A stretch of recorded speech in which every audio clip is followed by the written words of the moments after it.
I never imagined that a sparkling diamond ring in a jeweler's display would become the catalyst that almost destroyed everything I held dear. That evening, raindrops drummed against the window panes of our modest Seattle suburban home, creating a rhythm that should have been calming but felt oddly unsettling. Standing in the dimly lit hallway, my rain-soaked boots leaving puddles on the floor, I listened intently at the bedroom door. Through the gap, I caught fragments of a conversation. The voice was distinct, recognizable, but it definitely wasn't my wife speaking. My insides churned. Who could you be talking to? My name's Nathan Hayes, pushing 38, grinding away at a soul-crushing insurance sales job that barely keeps the bills paid. My wife, Claire, manages our household while building her own professional path. Our two kids, Owen and Mia, transform our home into a daily carnival of chaos. Valentine's Day was approaching, its presence impossible to ignore. Street vendors had set up flower stalls everywhere, their crimson roses providing stark contrast against the perpetual Seattle mist. Sweet cocoa aromas wafted from the nearby patisserie. Yet beneath all this seasonal romance, something sinister lurked. Terribly sinister. It all began that night. I stumbled home after another exhausting day, my tie hanging loose, my briefcase making a dull thud as it hit the hallway wall. In the living room, my kids were sprawled across the carpet, squabbling over the remnants of some Valentine's candy. Owen, my preteen son, looked up with hopeful eyes and asked, "Dad, could we make those super gooey chocolate cookies tonight?" Massaging my temple where stress had taken residence, I mumbled, "Ask your mother, buddy."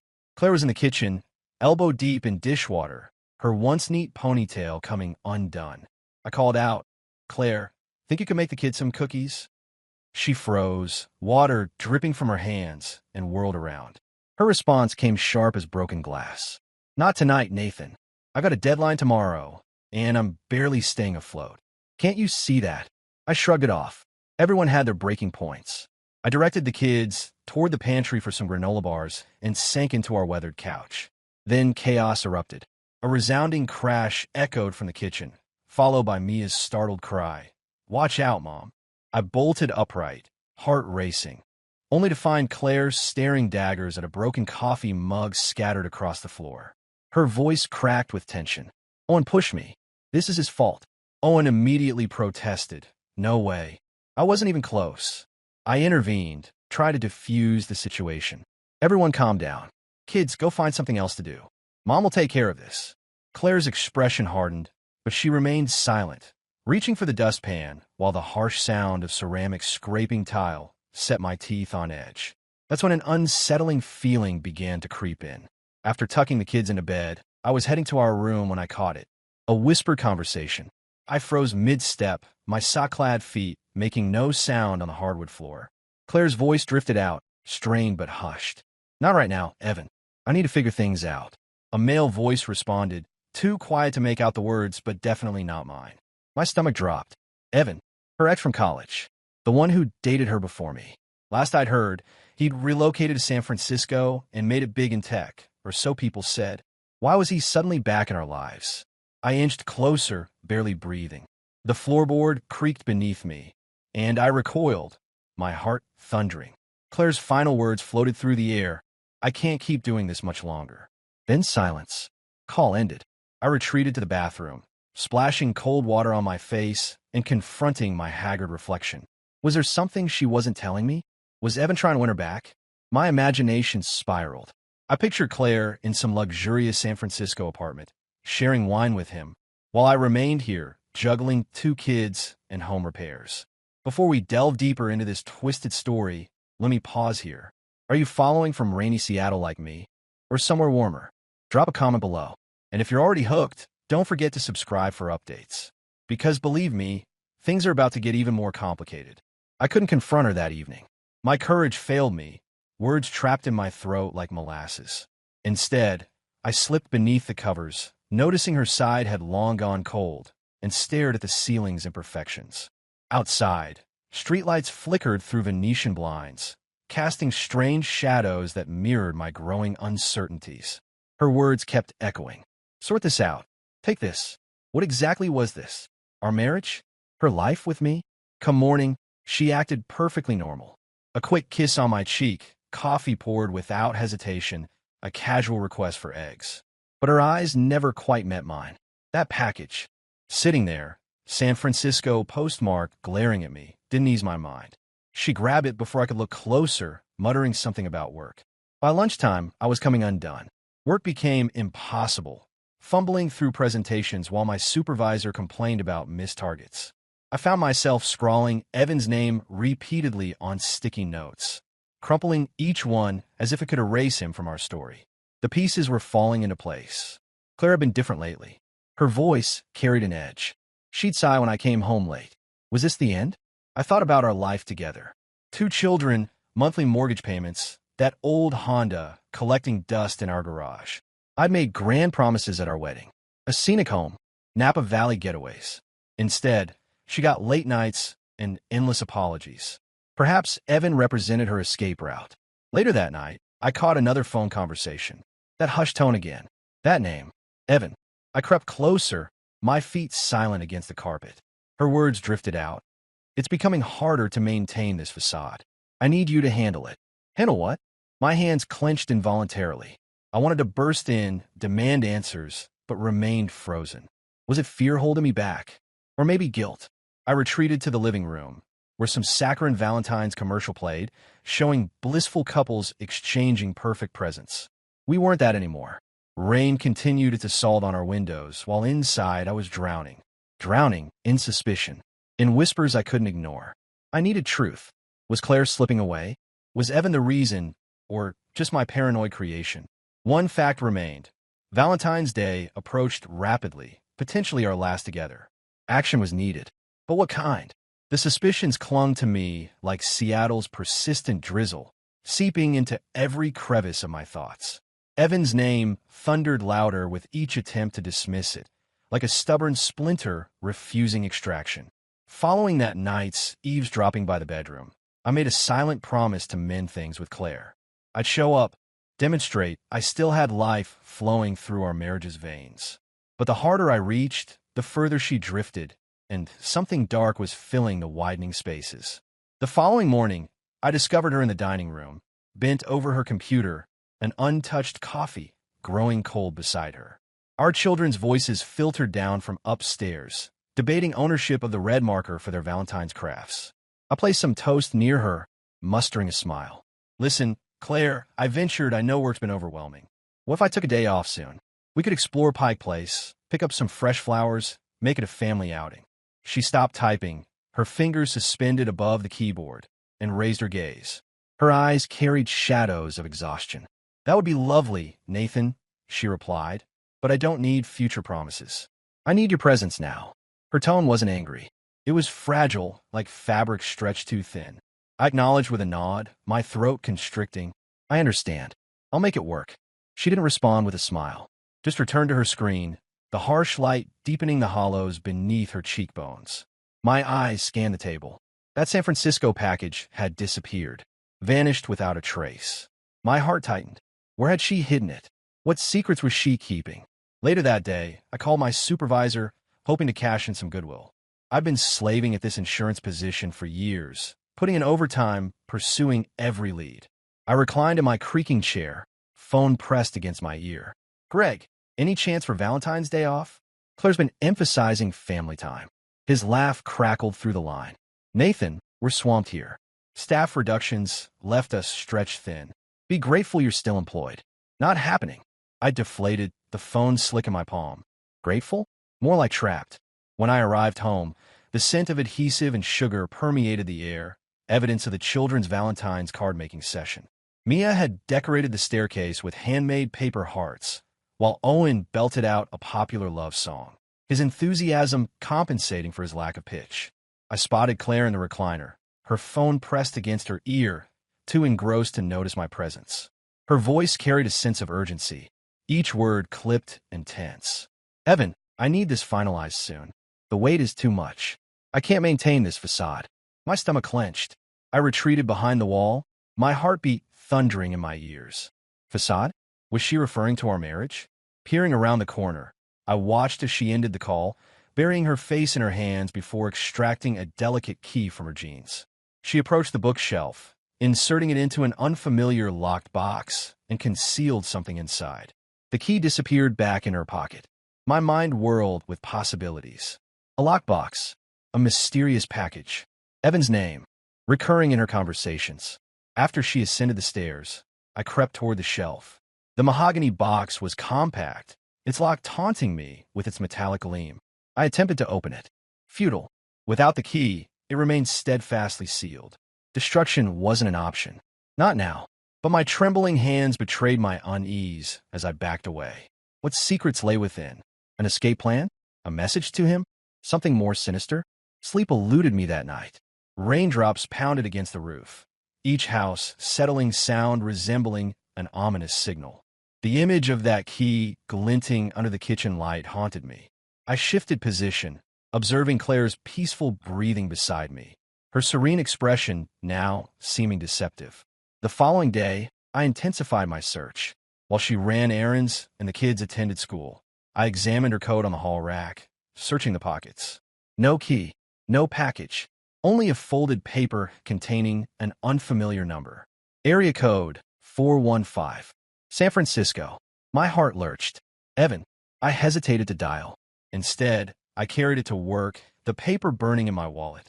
Between calls, I researched the number. It connected to a Bay Area travel agency. My thoughts spiraled.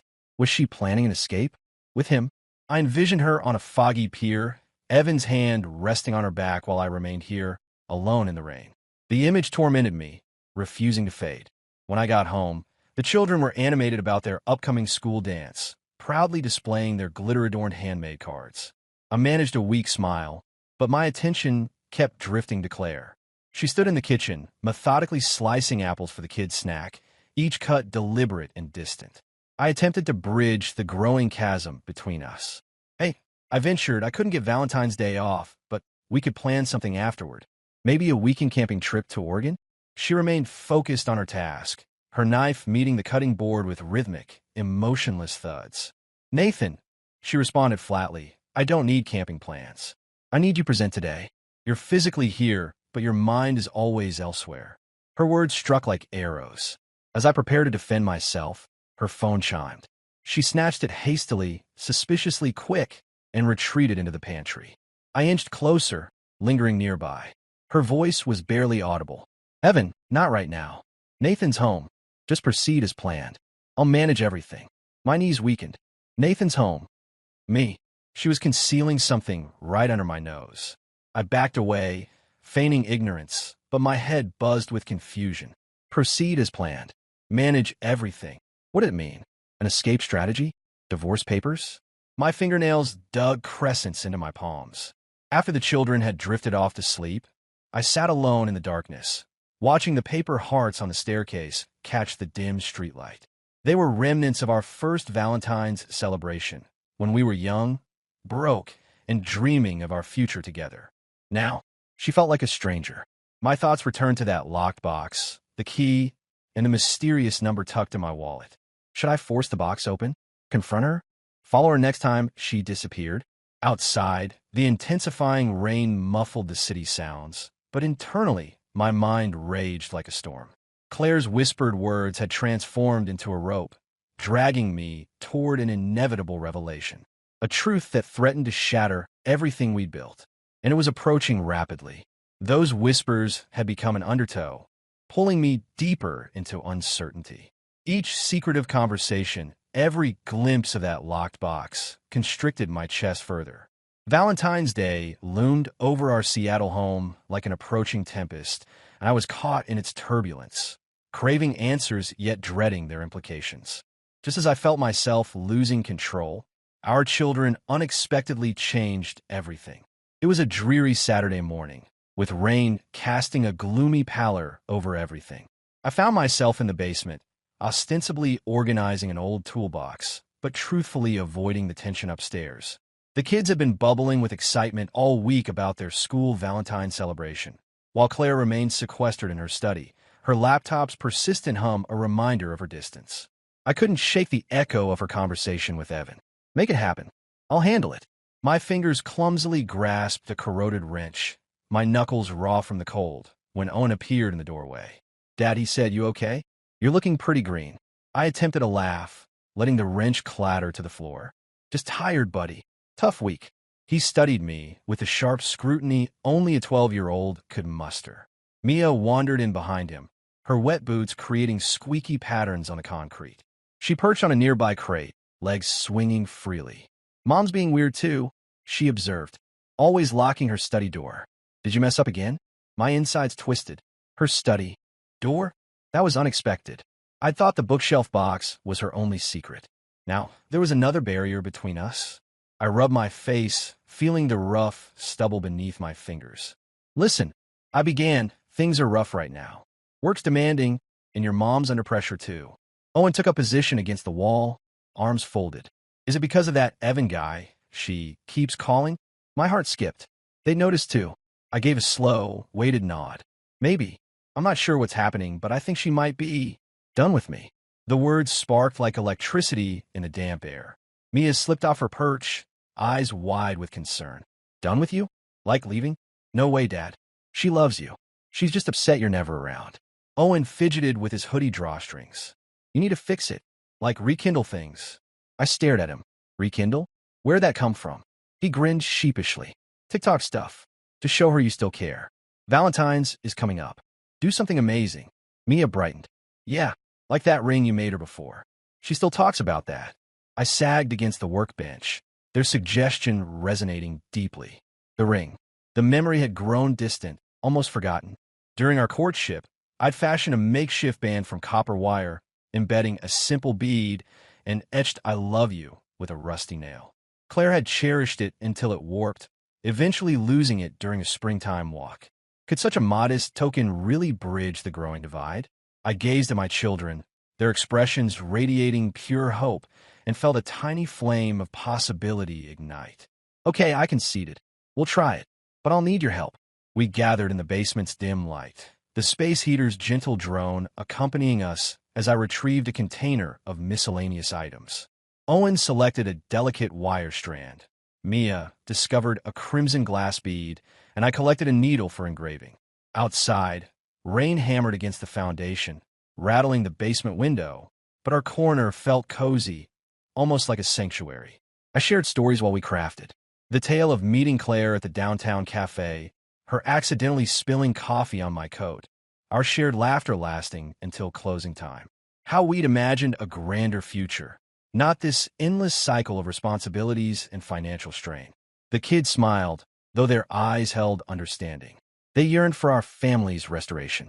Yet darkness lingered. Later that night, after they'd fallen asleep, I ventured upstairs.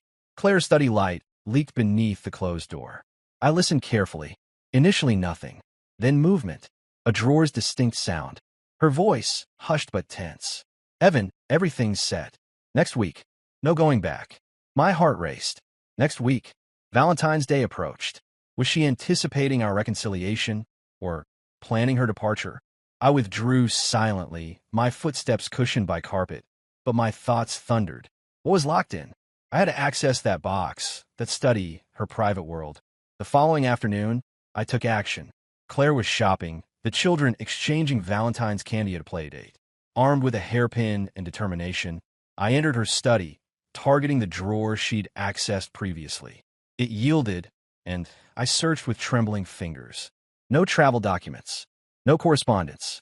Just a solitary envelope marked private with her company's emblem. I opened it hastily. Dense legal terminology, unfamiliar names, and her handwritten note. Evan, confirmed by February 13th. Call me. My chest tightened. February 13th. The day before Valentine's. What needed confirmation? A business arrangement? Or something more final? I hastily pushed it back, securing the drawer just as the entrance door creaked open downstairs. Claire's voice echoed through the house. Nathan, are you home? I darted out, quickly smoothing my disheveled hair, my thoughts scattered. Yeah, up in the hallway. I called back, snatching a broom to appear occupied. She entered, shopping bags rustling softly, raindrops falling from her damp coat. Her gaze swept over me, momentarily piercing, as if detecting something amiss. Want some help? I offered, perhaps too enthusiastically. She declined with a shake of her head. I'm managing fine. Like always. Her words carried a sting that wounded deeply. That evening, I perched on the staircase, the handcrafted ring weighing in my pocket. Though crude in appearance, it felt genuine, meaningful. The children's insight had been spot on. Genuine effort, not monetary value, was what mattered. Yet as the paper Valentine decorations swayed in the gentle breeze, uncertainty crept back. That mysterious envelope, that specific date, Evan's name in her distinctive handwriting. I couldn't dismiss the feeling that my gesture was merely a whisper against a roaring storm, diminishing against something more significant, more ominous. What was scheduled for the 13th? A triumph? An excursion? Or perhaps a farewell? I was completely immersed. Now, the children had ignited hope, but maintaining its flame was my responsibility. I needed to persevere, regardless of the ring's outcome, because failure meant more than just a solitary Valentine's Day. It could signal the finale. The ring nestled in my pocket served as a connection, a delicate link to an era when Claire and I seemed inseparable. But the discovered envelope, the persistent uncertainties, were like anchors dragging me into unfamiliar depths. Valentine's Day approached rapidly, and I was racing against an unnamed adversary. I resolved to commit fully, to demonstrate my unwavering devotion to Claire. However, destiny had alternative plans. It began at Bellevue Square, bustling with frantic Valentine shoppers and overwhelming fragrances. During my break, I escaped there, rain streaming down my windshield, determined to find Claire something spectacular. Though the children emphasized time's value, I believed a touch of brilliance might help. Then I saw it, a delicate band featuring a ruby heart, gleaming like crimson against black velvet. The price tag startled me. $1,200. Beyond my means, but envisioning her delight as she slipped it on, I presented my card. The clerk swiped it, then grimaced. Declined, she stated curtly. I frowned. Try again. Same result. Embarrassment colored my face as she returned the card. My apologies, sir. Perhaps contact your bank. I stumbled into the drizzle, the mall's bustle fading behind me. My phone chimed. A bank notification. Account overdrawn. I scrolled through the transactions, my stomach churning. School payments, Mia's new backpack, that tire repair I'd managed. I was broke. The ring plan had failed. Desperate, I called my friend who managed a campground in Oregon. I pleaded for a special rate. 2 nights, a cabin, the complete package. He laughed softly. Nathan, it's Valentine's weekend. Best I could do is a discount, still $900. I booked it, charging it to a credit card I prayed would accept it. At the office, I aimed to secure some funds. A decade of dedication to the insurance company, pushing through targets and endless coffee runs. I marched into my supervisor's office, thick with cigar smoke. Greg, I declared, placing my palms on his desk, I need an advance. Or a raise. Anything. Valentine's is coming, and I'm going all out. His eyes remained fixed on his screen. His typing paused. You're joking, right? He growled. I stood firm. No, I put in the work. He reclined, his chair creaking, fixing me with a devastating look. Nathan, there's no money coming. You're terminated. Budget reductions. Tomorrow's your last day. My world tilted. Terminated? I whispered. He shrugged. Statistics don't bend. Pack up your things. I stumbled out, office noise melting into white noise. Fired. 10 years gone. I drove homeward dazed, windshield wipers fighting rain, mind blank. Jobless. No ring. No cabin. That credit card for the trip? Probably maxed now. Everything crumbled in mere hours. Arriving home, the house radiated warmth, mocking the ice in my chest. Owen and Mia lounged on the floor, attaching sweets to their Valentine cards. Their smiles vanished upon seeing my expression. Dad? Owen straightened. Everything okay? I collapsed into the armchair, the ring digging into my thigh. I lost my job, I stated flatly. Their faces fell. Mia inched closer, touching my arm. You're still our daddy, she whispered. Mom doesn't need fancy things. She just needs you. Owen agreed. Like that ring you created? That's more than enough. I extracted it slowly, watching the wire catch the dim light, the gemstone casting a muted crimson glow. It's not sufficient, I muttered. She should have something more special. I need to give her something better. Owen cocked his head thoughtfully. Hen, hold off for now. Give her something unexpected. Maybe transform the house into something magical. They helped me up, ideas flowing rapidly. We'd prepare a feast, hang twinkling lights, transform the dining area into a romantic sanctuary. I followed their enthusiastic lead, but my mind kept circling back to that mysterious envelope. February 13th. Tomorrow. Whatever Claire and Evan had planned, it was approaching fast. Sleep eluded me that night. I crept down to the first floor, the house shrouded in darkness except for the soft illumination from a heart-shaped lamp Mia had installed. Retrieving a butter knife from the kitchen, I knelt beside the bookshelf, my trembling hands betraying my nerves. The locked box seemed to taunt me, its polished surface resistant to my touch. I'd procrastinated too long. I worked the blade into the crack, pushing until I heard a creak. The lock surrendered, revealing its contents. A single ticket lay inside. One-way passage. Seattle to San Francisco. Dated February 14th. Valentine's Day. In Claire's name. My head spun. She was planning to escape. With him. I stumbled backward, the ticket falling onto the carpet. The children's elaborate plan, the ring. Everything felt meaningless now. I imagined her packing tomorrow, sneaking away while we were lost in holiday slumber. Then I heard it. A floorboard's telltale groan. Measured footsteps descending the staircase.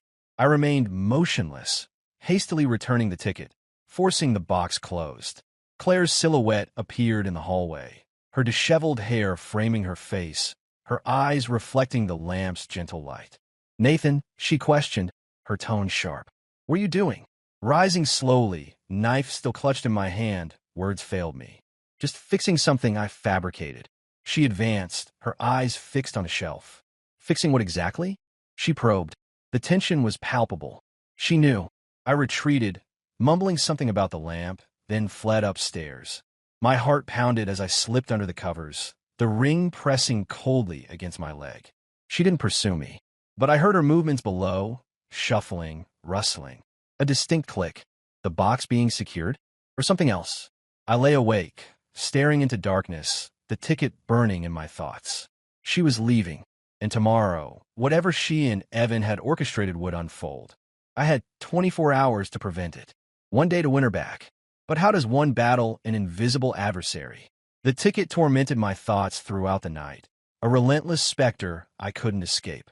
Its presence weighed heavily on my consciousness, unraveling every shred of optimism I'd carefully woven. Claire's departing footsteps after discovering me at the bookshelf had faded, but the silence that followed screamed louder than any confrontation. Valentine's Day emerged over our Seattle residence, wrapping it in rain and mysteries, and I faced a reality I desperately tried to avoid. I had one final chance to salvage our relationship, beginning with complete honesty.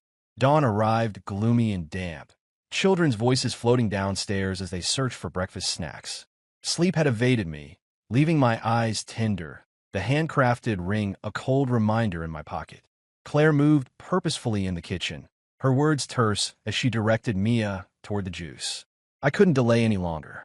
I entered hesitantly, my hands clammy. "Claire," I managed, "we need to talk." She pivoted, clutching a sponge, her expression unreadable.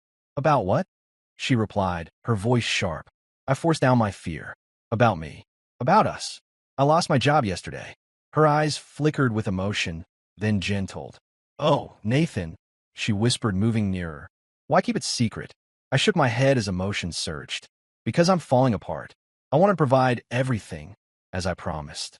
A vacation, a ring, something meaningful. But it's all vanished." I retrieved the ring, offering it like a desperate prayer. "This is all that remains." Her fingers brushed mine as she accepted it, examining the etched "I love you." She remained silent, inspecting it carefully while I steeled myself for rejection. Then our children burst in, their timing providentially chaotic. "Dad!" Owen exclaimed, brandishing fairy lights. "Look what we found." Mia pulled my sleeve. "Hurry, let's make it amazing." Before I could respond, they dragged me to the dining area. Claire followed quietly, still holding the ring. We worked quickly, arranging lights along walls, creating a cozy corner with pillows, displaying heart-shaped cookies from the neighborhood bakery. The room transformed into an intimate haven bathed in warm light. I watched Claire, noticing her lips curve slightly. "Nathan," she murmured, "this is lovely." My anxiety eased marginally. Perhaps there was still hope. That evening, After the children drifted to sleep, I discovered her silhouetted against the window, the ring now adorning her finger. I gathered my courage. "Claire, I need to ask you something." She turned, her expression cautious. "What?" I hesitated before plunging forward. "Are you planning to leave?" "I found a ticket. Seattle to San Francisco. Valentine's Day." Her features froze, then transformed into an expression I struggled to interpret. Disbelief? Guilt? She rose, crossing her arms defensively. "You went through my belongings?" she demanded, her tone rising. I confirmed with a nod, standing firm. I had to. The whispered conversations with Evan, the secrecy, the talk about next week. What was I supposed to think? She released a sharp laugh that made my heart sink. But then she reached for her bag, extracted an envelope, and pushed it toward me. "Read it," she insisted. I complied, my fingers trembling. Inside wasn't a ticket, but a document bearing her firm's official seal. Senior counsel, it declared, commencing March 1st. A note fluttered out. "Evan, arranged client flight, February 14th. I stared, comprehension dawning. "Client flight?" She retrieved the papers. "Evan's our travel coordinator, Nathan. Not my former boyfriend. I received a promotion. The ticket was for a client deposition in San Francisco, a significant case. I planned a surprise. You tonight with a salary increase. I thought you'd be thrilled." I collapsed onto the couch, overwhelmed. Not leaving. Not Evan. A promotion. I'd completely misinterpreted everything. Yet her secretive conversations nagged at me. "Next week. No going back." I gazed up, confused. "You said you couldn't continue. What did that mean?" She exhaled, settling beside me. "Keeping the secret. This case, the promotion, it's significant. I didn't want to burden you. You've been so distant lately. I assumed you wouldn't notice." Her words stung with truth. I've been absent, chasing income, overlooking the life before me. I clasped her hand, the ring catching light between us. "I noticed, Claire. I've been foolish imagining you gone. I nearly lost everything chasing shadows." She returned my grip, her expression softening. "You didn't, but you need to trust me, Nathan. No more snooping." I nodded, feeling relief flood through me. We remained there, under buzzing lights and gentle rain against windows, and for the first time in weeks, I truly breathed. The next morning, Valentine's Day, our San Francisco plans dissolved. Claire canceled the trip and took personal leave instead, choosing to stay home with us. The children discovered their Valentine's candy stash, their excitement peaking over a kite Owen insisted we'd fly once the rain subsided. I busied myself making waffles, the kitchen transforming into a joyful mess of maple syrup and laughter, while Claire savored her tea, gradually embracing her new position. Yet beneath our restored peace lay painful truths. My employment situation was dire, and financial obligations loomed. Claire's promotion would sustain us, but I'd fooled myself believing money could repair what I'd allowed to deteriorate. That self-deception, the doubts I harbored, had nearly destroyed everything. I'd wrongly cast her as the one drifting away when I was the one who'd lost direction. The lesson was clear. Self-deception, even the kind we nurture internally, creates fissures. It feeds fears that suffocate honesty. I nearly sacrificed my family to an illusion of my own making, all because I stopped being present, stopped listening to her. Trust isn't freely given. It's like a muscle, requiring daily attention through presence, not financial means.